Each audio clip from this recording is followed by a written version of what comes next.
Bonjour à toutes et à tous, bienvenue dans le podcast La Sueur. Oui, je sais, je suis seul pour le recap réaction de Tyson Fury, Dillian Whyte, dans une ambiance de folie à Wembley, 94 000 spectateurs, on en parle toujours avec Big Rusty, franchement on aimerait bien que l'UFC se mette à faire des combats dans les stades, parce que franchement, mais l'ambiance, on a vraiment le sentiment qu'on est en train de vivre l'histoire chaque fois qu'on voit ces chocs-là, et donc vous savez, si vous avez l'habitude de suivre la boxe anglaise, Anthony Joshua avec Matchroom Boxing et Eddie Hearn, ils ont l'habitude de mettre le feu au Tottenham Hotspur Stadium, à Wembley, je crois qu'ils l'ont déjà fait quelques fois, au stade de Cardiff, et donc là, on était à Wembley, 94 000 spectateurs, et une entrée légendaire du Gypsy King Tyson Fury qui a assumé dans la cage, ok Guillaume, là je pars en vrille complètement, dans le ring avec une très belle performance face à Dillian Whyte, il a géré et il a suffi d'un uppercut pour que le Gypsy King confirme finalement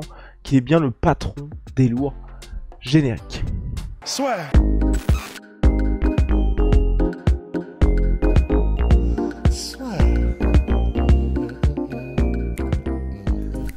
Entre dans l'octogone avec Unibet. Qui sera le vainqueur du combat? En combien de rounds? Fais tes paris sur l'app numéro 1 et profite de 150 € offerts sur ton premier pari. Tyson Fury est bien le patron chez les lourds en boxe anglaise. 3e victoire consécutive pour lui par KO. Il passe désormais à 32 victoires, 0 défaites, un match nul. Un nul, vous le savez tous, lors du premier combat face à Deontay Wilder. Combat que Tyson Fury avait outrageusement dominé, mais il y avait eu ces deux knockdowns, dont un absolument monstrueux. On ne sait d'ailleurs toujours pas, Deontay Wilder lui-même ne sait pas comment Tyson Fury a fait pour se relever de ce deuxième knockdown. Et ensuite, Tyson Fury, vous le savez, avait pris sa revanche par la suite.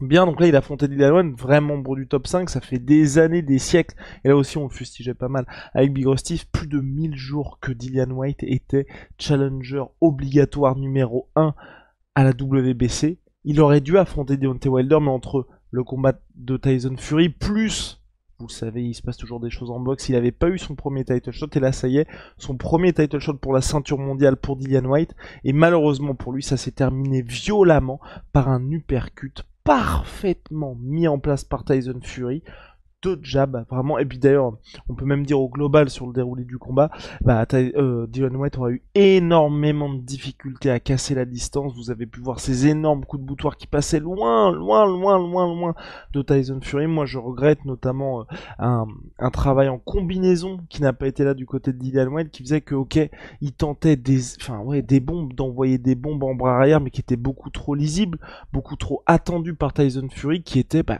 il n'avait juste qu'à attendre pour cueillir Dillian Whyte, dans le sens pour tout simplement le faire manquer, et surtout Tyson Fury de son côté qui travaillait extrêmement bien en jab, qui le maintenait à distance, qui avait un avantage en allonge considérable, même visuellement, vous avez pu voir la différence de taille entre les deux hommes, et donc en termes de scoring, au fil des rounds, Tyson Fury prenait le large, et sur cet uppercut, après ces deux jabs pour complètement aveugler son adversaire, il a placé le premier uppercut du combat qui fut le bon, on va dire TKO, en tout cas il est knockdown Dillian Whyte, il se relève après quelques secondes, mais là l'arbitre décide d'en finir. Je ne sais pas si c'est une victoire par KO ou par TKO, je pense que c'est plutôt KO pour Tyson Fury, mais en tout cas clairement, je pense pas que c'était nécessaire que le combat se poursuive. Je sais pas ce que vous en avez pensé, n'hésitez pas d'ailleurs à nous le dire en commentaire si vous nous écoutez, si vous nous regardez sur YouTube, et puis si vous nous écoutez sur toutes les plateformes de podcast audio, n'hésitez pas à mettre les 5 étoiles les gars, ça fait toujours plaisir, mais pour en revenir au combat, oui, pour moi, il n'y avait pas nécessité finalement de poursuivre, parce que vous le voyez bien, quand il se relève Dillian Whyte, il titube. Au regard du choc, c'était pas disputé pour un sou. Je pense que ça se serait un petit peu aggravé si le choc s'était poursuivi pour Dillian Whyte, et clairement, il n'avait pas besoin de ça. Donc voilà. Tyson Fury confirme, il conserve sa ceinture WBC. Après, immédiatement après le combat, parce que c'est la grosse histoire, est-ce que c'est son dernier combat en carrière? Là, clairement, il a fait le taf face à Dillian Whyte, il était grandissime favori, bon voilà. Mais la question, c'est est-ce qu'il allait s'arrêter? Il n'a pas répondu non, je vais continuer, il a évasif, Tyson Fury. D'ailleurs, honnêtement, moi, je sais pas trop quoi en penser de ce côté, je vais prendre ma retraite directement, je pense que c'était surtout pour vendre ce combat-là. Et il a dit, c'était une énorme occasion pour lui, devant 94 000 spectateurs, on a écrit l'histoire, mais il n'a pas répondu. Mais surtout, et c'est le point intéressant de cet après-combat, un certain Francis Ngannou a fait son entrée sur le ring à la fin, et il semble être d'accord, et c'est ça qui est surtout à retenir, c'est qu'on n'est même plus dans les tractations là. C'est clairement Francis qui arrive, qui dit bah on va voir qui est le mec le plus dangereux de la planète entre toi et moi. Francis Ngannou a aussi parlé d'un combat hybride, on vraisemblablement ce serait pas de la boxe anglaise, et ce qui est intéressant pour Francis, parce que vous le savez, si le combat est en boxe anglaise, bah il se fait déchirer clairement par Tyson Fury. Si c'est en MMA, Francis explose Tyson Fury, donc ça n'aurait pas grand intérêt. Et là, plutôt que de faire ce que McGregor a fait contre Floyd Mayweather, où il s'était aventuré dans des règles pures et simples de boxe anglaise, là, vraisemblablement, ils iraient dans des règles un peu hybrides. Francis avait déjà parlé par le passé d'un combat qui pourrait se faire avec des mitaines, en boxe anglaise, mais avec des mitaines. Francis avait aussi parlé de pourquoi pas le faire sans chaussures aussi. Ça peut être intéressant. Bien évidemment, ça reste toujours à l'avantage de Tyson Fury, mais comprenez-le, bon, Francis, champion UFC, ça fait maintenant quasiment 10 ans qu'il pratique le MMA à temps plein. On va pas demander à Tyson Fury de se mettre à mettre des kicks face au mec le plus effrayant de la planète, enfin ça n'aurait pas grand sens. Mais c'est vrai que par contre, si on change les gants de boxe par des mitaines, et qu'en plus, en termes de, on va dire, ressenti, il n'y a pas les chaussures de boxe anglaise, pourquoi pas, je me dis, ça peut être intéressant. En tout cas, ça peut ajouter un petit peu de compétitivité au choc, parce que sinon, sur le papier, même si Francis a pas mal de rounds à son actif avec les Joe Joyce, avec les Carlos Takam, ça reste du sparring, et on est très très très très loin du niveau intensité réelle d'un combat pour le titre mondial face à Tyson Fury. En tout cas, ce qui est intéressant, c'est que les deux ont l'air d'accord. Tyson Fury était là en mode bah t'as plus qu'à signer le contrat. Il s'est même permis une vanne, mais oh là là, douteuse, que Francis n'a pas compris, parce que c'est vrai qu'entre l'accent, le bois, il était en mode alors est-ce que t'as une grosse, enfin voilà, je vais pas vous faire un dessin. Bref, du Tyson Fury dans le texte. En tout cas, très bonne nouvelle pour Francis qui, bah, selon toute vraisemblance, si à ce choc, bah, va être payé salement. Donc très très bonne nouvelle pour lui. Et puis pour Tyson Fury, voilà, une petite occasion de, on va dire, de rester actif et de s'en mettre plein les poches. Il avait déjà fait une excursion à la WWE en catch. Là aussi, bon, bah, ça permet d'être actif, d'être toujours présent aux yeux des fans. Bien, pour le reste, bah, selon toute vraisemblance, et je pense, moi j'espère voir ça pour Tyson Fury, il y avait aussi Joseph Parker qui était remplaçant pour ce combat-là, qui était présent aussi dans le ring à la fin du combat.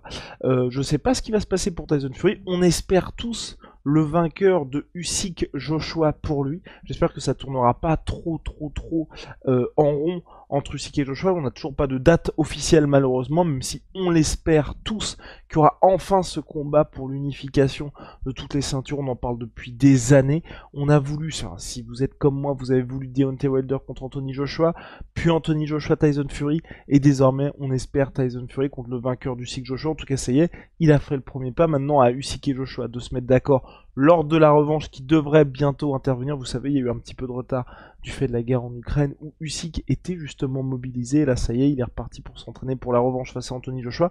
Pour l'instant, pas de date officielle entre les deux hommes. En tout cas, super performance de Tyson Fury, franchement, qui aura mis à profit tous ses avantages physiques pour sécuriser une victoire extrêmement intelligente, j'ai trouvé. Il a géré, il a accéléré quand il le fallait. Puis pour Dillian Whyte, malheureusement, bah c'est compliqué, ça passe encore à côté. Il a essayé un petit peu dans le clinch, notamment de perturber Tyson Fury. Ça a fonctionné, mais Tyson Fury, ok, il a été coupé à un moment à l'arrière du crâne.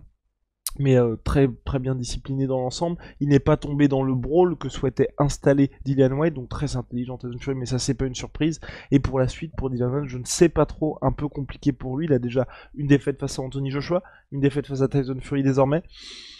Il y a d'autres mondes chez les poids lourds. Il y a Andy Ruiz qui va bientôt affronter un dangereux cubain, Luis Ortiz, que vous connaissez bien. Il y a Deontay Wilder, on ne sait pas trop si retraite ou pas. Il semble plutôt avoir un pied en dehors du ring que dedans en ce moment. Mais voilà, il y a quelques noms intéressants pour Dillian Whyte s'il veut se replacer rapidement. En tout cas, voilà, rien de scandaleux non plus à perdre contre Tyson Fury, puisque tout le monde perd contre Tyson Fury. C'est juste qu'aujourd'hui, à mon sens, il impressionne un peu plus le monde de la boxe avec ses très belles victoires. Et pour Dillian Whyte, oui, bah, c'était juste trop court, tout simplement.